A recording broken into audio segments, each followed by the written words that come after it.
The place still sports the spooky aura that it must have been nearly 5 centuries ago.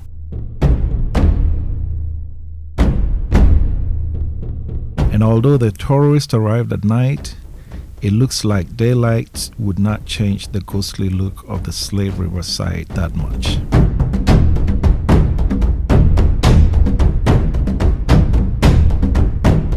Members of the African Diaspora Development Institute, led by Dr. Arikana Chiombori Kwao, ACQ, arrived not sure what to expect, although the name of the place itself suggests nothing but historical features of crimes against humanity. And so we followed our tour guide for a walk of roughly 200 meters. A group of tourists from the United States walking through weedy path at night, and yet not a single expression of fear of snakes or other animals. They were of somber looks, curious to see what is at the end of the walk, and knowing for sure that we would not like it.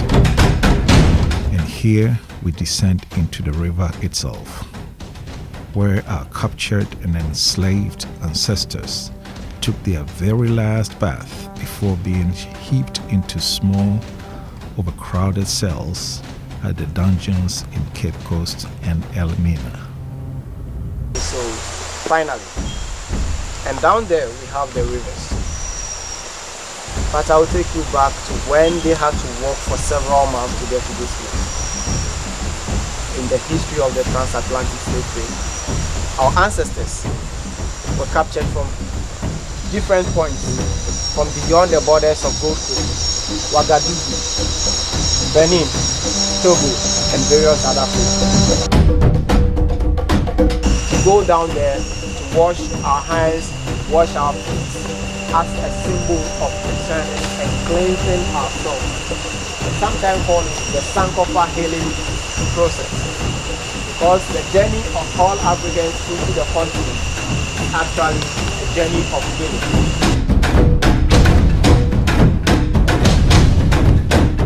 That's a New York girl, barefoot in the river, taking it all in, reaching far back to speak with her ancestors.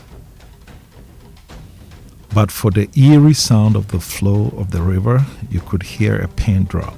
No one spoke. Well, correction.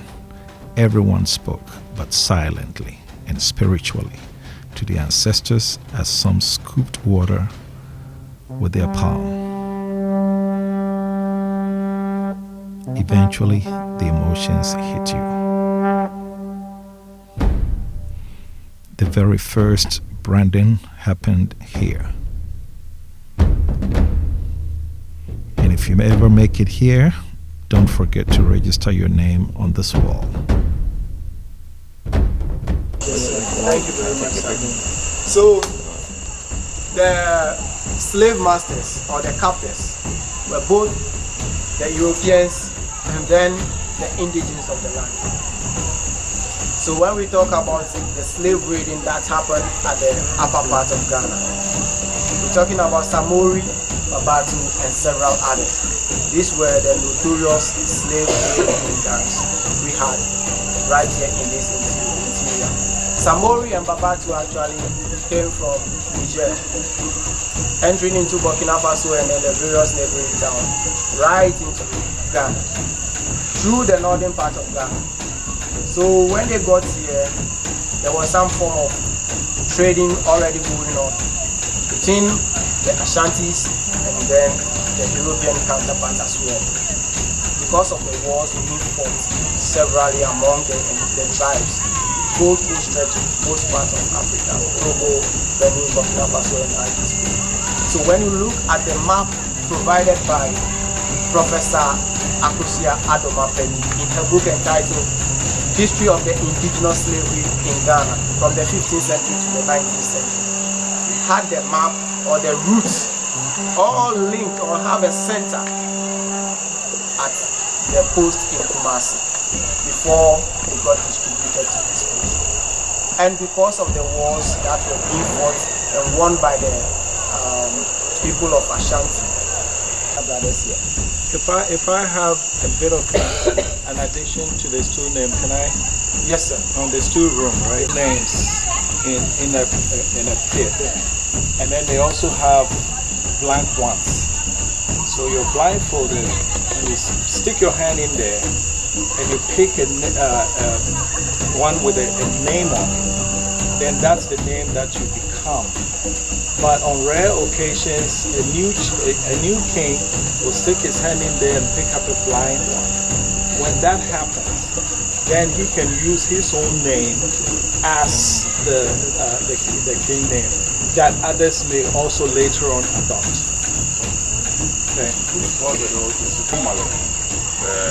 When the person dies, it's believed that he's going into the new world. So the people who are very close to him are willing to go with him. So they will die and buried with the king. But they still want to go and rule.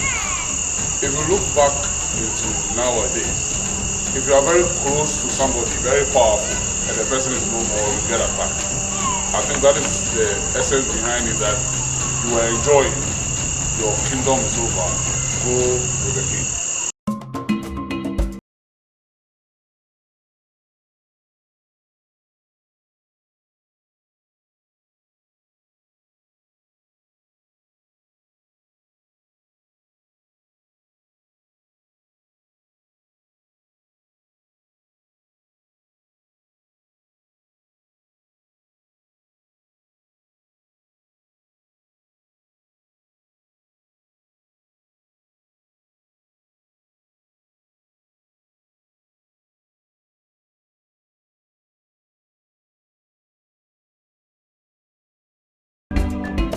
Now back at the Cape Coast dungeon, just as you are disembarking from the bus, it hits you that the enslaved ancestors made that same 55-kilometer journey by foot in abusive and often treacherous conditions, where the weak ones were used as baits to divert wild animals from the footpaths so the rest of the contingent can pass through. Upon arrival, the ADDI team held the largest candlelight vigil at the Cape Coast dungeon, but not before Rabbi Cohen briefed the visitors on the history of this particular dungeon. Mission to lead us this evening into the ceremony tonight. You've come from a unique journey by having just left Asin Manso. And whenever we leave Asin Manso, wherever we start this procession from, this is not a walk from the name of the street in Cape Coast to the Cape Coast Castle Dungeon. This is not a walk from Chapel Square to Cape Coast Castle Dungeon. This is not a walk from town to Cape Coast Castle Dungeon. This is a walk for freedom and a walk for liberation. This is a walk of many years of our ancestors happened to walk this trail. This is a walk from all the villages and from all the interior where our ancestors were captured and marched down to these coasts to be in one of these forts, in one of these dungeons as captives. So this march, whether 10 steps, 100 steps, or 1,000 steps, represents the march of our ancestors. Over me, and before I be a slave, I be buried in my grave, and go home to my Lord and be free. Oh, freedom. Oh, freedom, oh, freedom, over me, and before I be a slave, I be buried in my grave, and go home to my Lord and be free. This is the King of Cape Coast. We are asking and calling upon you to lead this delegation. Your sons and daughters have arrived. They've come from a long journey. They've come from the historic point of Asin Manso geographically, but spiritually they've come from all parts of Mother Africa. They've come from all parts of the diaspora. We come from all parts of the ancestral ground to come here on this night that we deem sacred, to pay homage to our ancestors. These are the very grounds on which our ancestors walked. Some walked for the last time. They couldn't get to where they were supposed to have been taken. Some went through, didn't get to where they were supposed to have been taken. But due to your resilience, you are here. You are representing them. These grounds, to us, should be taken as hallowed grounds. We work on them, we walk on them to where our ancestors were placed before they were taken outside.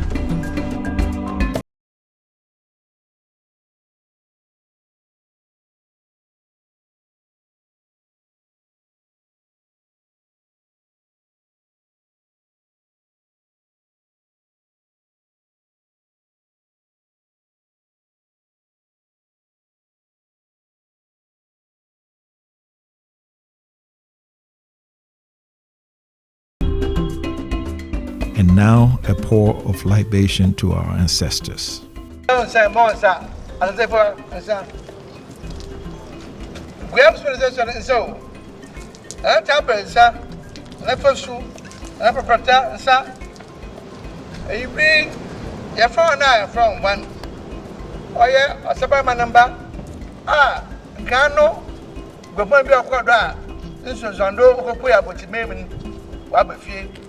Asaba ma ji won fiodo na wa ji won odo won ba na opachira won makodo ha no afi o ji won dey wa be fi won tina nti wa ha wa won ba na ezo ba kire na ya to maze na ya ji won ya da she ebi mama won aka igwe ha amakwa wa se wa ba ayibi ya to se won no Jumazi wa se makodo do Jumazi wahwe ma onkodo amawka wehu waya shatoje ozama wonde waba saba man pado no baba boyina oya shonko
Again, the female quarters.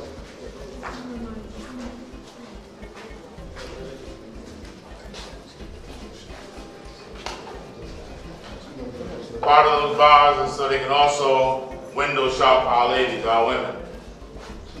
Eyeing them, no privacy, the trenches, yes. No special provisions for our women. No courtesies, no respect. No respect for their womanhood. No respect for their needs as women. All was violated. Everything take place here. This is their bedroom. This is their toilet. This is their sitting room, laying room. Everything is here. The only thing that they may have gotten at the provision was straw on the ground, like animals or like cattle. And you know the straw is absorbent. So if you have to urinate in straw, it stays there, it absorbs it. And then you know what anything else you have to do. And you have to also eat here. Of African spirituality, they believed that if they spoke into the ethers and said, "I'll be back," that they would come back. They believed if they took some of the soil on the ground and held it in their hand and said, "I'm taking some of the soil with me and I'll be back," that they'll come back. They believed enough just to speak and call upon the name of their ancestors and the African gods, that they would come with them, even in the diaspora, that they would be able to come back, and they come back. That's who we are. We are those who they wish to come back in a new body and hopefully in a new mind. Yes. We represent their victory. We represent their faith. Yes. We represent that the African spirit is indomitable. Right. It can never be defeated. And it may have taken us centuries, but we're back. So we're going to walk through this door of no return, but the joy is that we're coming back through the door of return. That'll be that joy.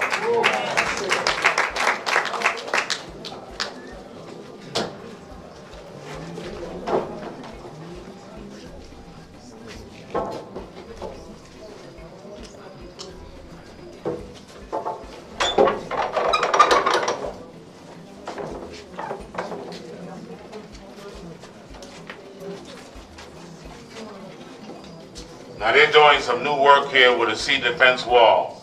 So there's a wall that will obscure part of your vision to the sea there. But we'll get out there, and we want to make sure our numbers fit. And there's another little corridor over here to the side just in case we fill up this immediate area.